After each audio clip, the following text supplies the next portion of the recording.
Министр здравоохранения и социального развития Алымкадыр Бейшеналиев и его заместители одними из первых сделали прививку от COVID-19 китайской вакциной Sinopharm в Центре семейной медицины номер 7 в столице.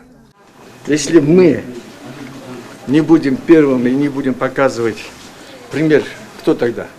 Сейчас вот мои замы все сейчас делают, потом в очереди стоят же, видели же, да, медики?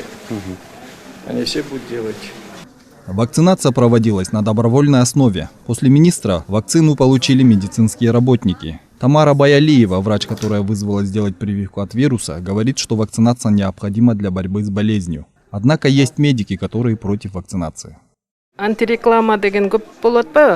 Сейчас много антирекламы по поводу вакцинации. Я против этого, так как для того, чтобы победить распространение вируса, нужна иммунизация. Доказано наукой, что иммунитет защищает организм человека разного рода инфекций. На работе многие говорят, что если будут прививаться, то только российская вакцина. Есть и такие, которые вовсе отказываются от всех форм вакцины.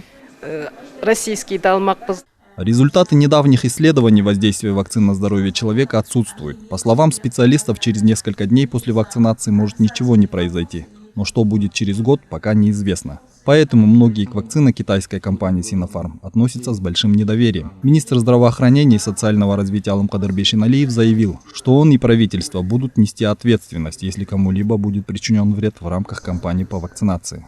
Отвечать будет правительство, отвечать будет Министерство здравоохранения и социального развития, а главное, отвечать буду как министр и я.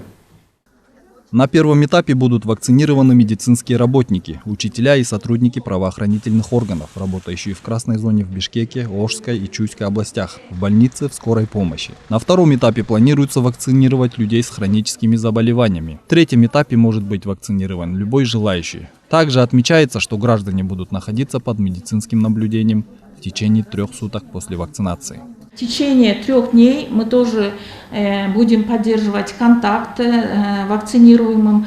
Мы, Центр электронного здравоохранения Министерства здравоохранения и социального развития разработала электронное приложение, где имеется база, это целая система, где будут вводиться ИНН номера, потому что в последующем, чтобы мы не потеряли этих больных, и если при выезде куда-то, чтобы они за границу или в ближайшие республики, чтобы они вошли в данную электронную систему. Напомним, 19 марта из Китая прибыло 150 тысяч доз вакцины. В мае-июне планируется получить 500 тысяч доз российской вакцины «Спутник Ви». Сегодня количество зараженных коронавирусом в стране превышает 88 тысяч, а количество умерших достигло 1500 человек. Азамат Кенжешев, Улугбек Сулайманов, Нью ТВ.